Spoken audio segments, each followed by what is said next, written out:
सभी परीक्षार्थियों का हमारे इस चैनल पर आप हार्दिक स्वागत, अभिनंदन।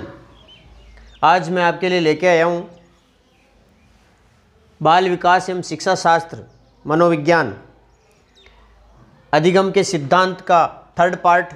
एक अधिगम पर अपना वीडियो बन चुका है, एक अधिगम के सिद्धांत पर दो सिद्धांतों पर पहले अपन वीडियो बना चुके हैं।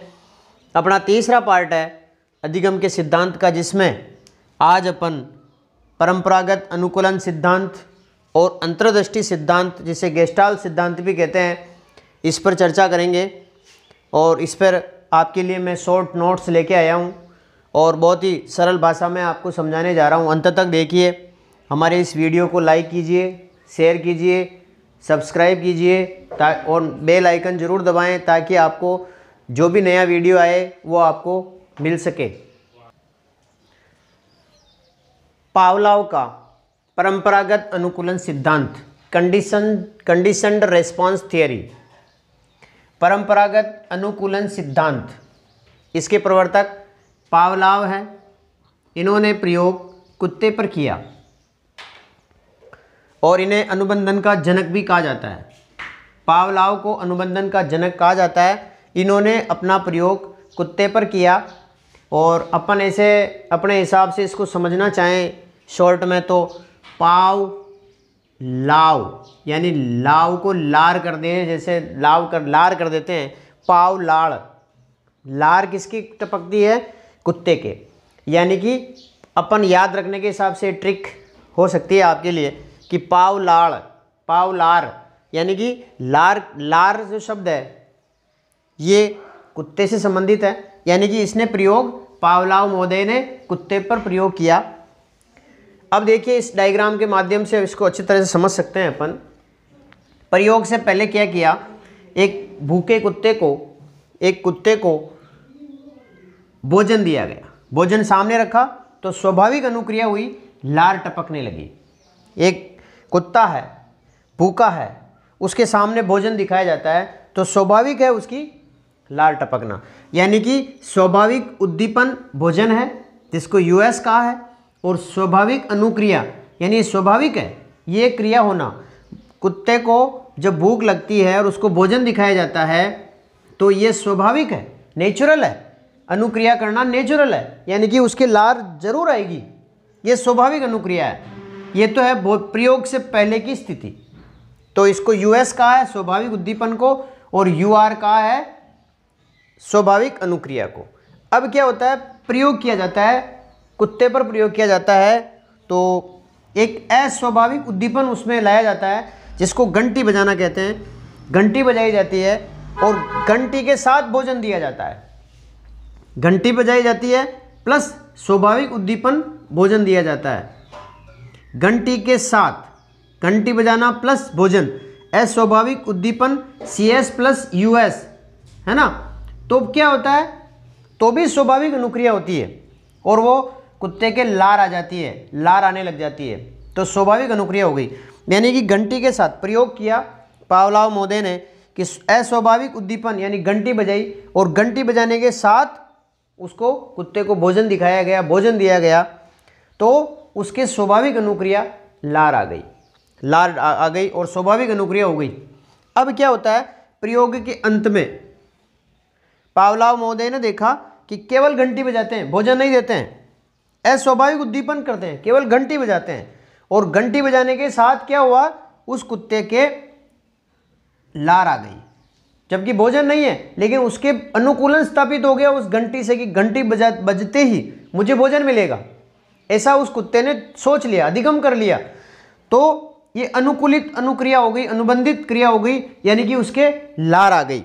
इस प्रकार हम समझ सकते हैं कि उसके साथ, उस जो घंटी बजाने के साथ उसका अनुकूलन हो गया और वो लार उसके टपकने लगी।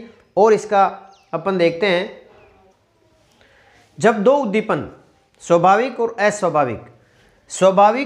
अस्वाभाविक उद्दीपन जब साथ साथ दिए जाते हैं, तब इसका सार निकाल सकते हैं अपन कि जब दो उद्दीपन, एक तो स्वाभाविक उद्दीपन यानी कि भोजन, एक अस्वाभाविक उद्दीपन यानी कि घंटी बजाना जब साथ साथ दिए जाते हैं तो एक समय बाद अस्वाभाविक उद्दीपन के साथ यानी घंटी बजाने के साथ ही स्वाभाविक अनुक्रिया यानी लार का टपकना घटित हो जाती है।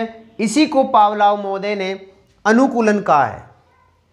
पावलोव महोदय ने कंडीशनिंग कहा है इसको कि जब स्वाभाविक और अस्वाभाविक एक साथ दिए जाते हैं, लेकिन एक समय बाद यदि केवल अस्वाभाविक उद्दीपन के साथ भी यदि स्वाभाविक अनुक्रिया घटित हो जाती है तो ये ऑटोमेटिक स्वाभाविक अनुक्रिया घटित हो जाना, इसी को पावलोव महोदय ने अनुकूलन कहा है।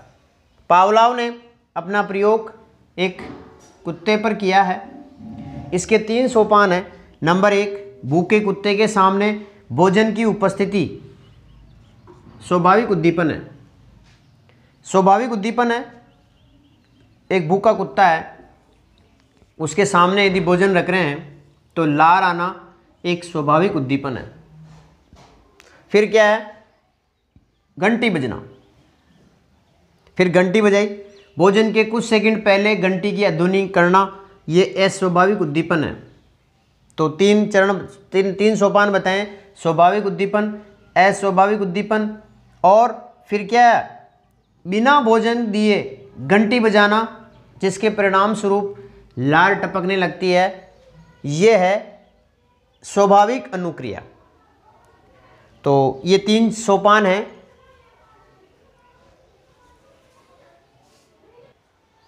अंतर्दृष्टि का सिद्धांत, गेस्टाल्ट सिद्धांत, इनसाइट थ्योरी, ये इसके प्रवर्तक हैं इनसाइट थ्योरी के वर्दीमर, कोहलर और कॉफका।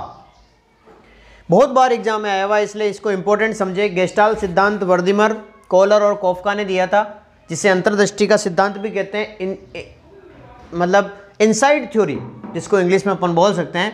गेस्टाल्ट का अर्थ होता है, ये भी एग्जाम में बहुत बार आया हुआ है, समग्रता। कोहलर ने इसमें प्रयोग, कोहलर महोदय ने सुल्तान नामक चिंपैंजी पर किया। एक बंदर जिसका नाम सुल्तान चिंपैंजी, उस पर कोहलर महोदय ने प्रयोग किया। कोहलर ने सुल्तान नामक चिंपैंजी को कुछ दिन भूखा रखा और एक कक्ष में बंद कर दिया, एक कमरे में बंद कर दिया, कुछ दिन भूखा रखा। पहला प्रयोग कोहलर महोदय ने उस सुल्तान पर किया कि कमरे में एक बांस रखा, छत से कुछ केले लटकाए गए, एक बांस रख दिया और छत से कुछ केले लटकाए। चिंपैंजी ने इधर उधर देखा, उसे पाने का प्रयास किया, लेकिन वो केलों तक नहीं पहुंच पाया। अंत में बांस की सहायता से केले उसने प्राप्त कर लिए। यानी पहले प्रयोग में कोहलर महोदय ने एक कक्ष में भूखा चिंपैंजी सुल्तान नामक, उसमें उस कक्ष में छत से उसने केले लटकाए, एक बांस रख दिया और उसको रख दिया। फिर देखा तो उस चिंपैंजी ने इधर उधर देखा, केले, क्योंकि उसको भूख लग रही थी, तो केले प्राप्त करने का प्रयास किया, लेकिन सफल नहीं हुआ। फिर उसको बांस दिखाई दिया, बांस से उसने केले उतारे और खाए, पहला प्रयोग। फिर सेकंड प्रयोग में क्या हुआ कि केले को और ऊंचा लटकाया, पहले की अपेक्षा केलों को और ऊंचा लटकाया गया, और पहले एक बांस रखा, अब 2 बांस रखा। दूसरे प्रयोग में 2 बांस रखे।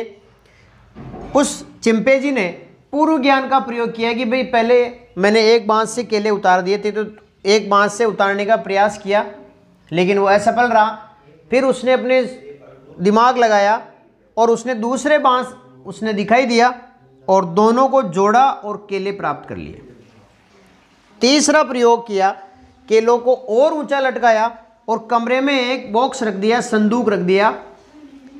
उस चिंपैंजी ने अपने पूर्व अनुभव का प्रयोग करते हुए केले प्राप्त करने की कोशिश की, लेकिन वो सफल नहीं हुआ, और फिर उसने संदूक पर चढ़कर केले प्राप्त किए। चौथे प्रयोग में अब की बार केलों को और ऊंचा टाका गया और ऊंचा लटकाया गया और कमरे में 2 संदूक रख दिए गए। पूर्व ज्ञान के आधार पर केले प्राप्त करने का उस चिंपैंजी ने प्रयास किया, लेकिन वो असफल रहा। फिर एक संदूक पर दूसरा संदूक उसने रखा अपनी सूझ की सहायता से, और फिर बांस की सहायता से, और जरूरत पड़ी तो बांस की सहायता ली और केले प्राप्त कर लिए। इस प्रयोग में चिंपैंजी को, सुल्तान को 2 समस्याओं का सामना करना पड़ा।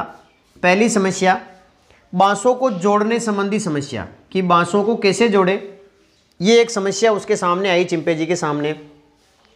तो इस दूसरी समस्या आई केलों और फर्श के बीच में दूरी कितनी है, इसको पाटना।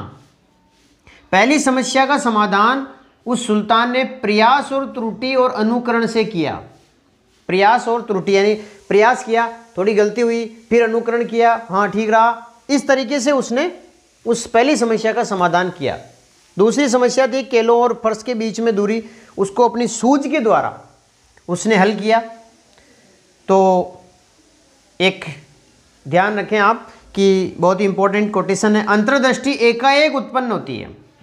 किसी भी बालक में, किसी भी अधिगमकर्ता में अंतर्दृष्टि एकाएक उत्पन्न होती है। जैसे ही उसके पास कोई समस्या आती है, समाधान के लिए उसकी अंतर्दृष्टि उत्पन्न होती है।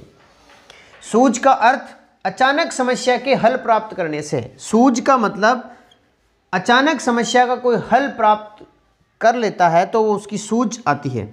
इस सिद्धांत के अनुसार शिक्षण में समस्या समाधान विधि को अपनाना चाहिए। ऐसा बताया कि जिस बालक के, जिस व्यक्ति के समस्या आएगी वो समाधान के लिए प्रयास करेगा।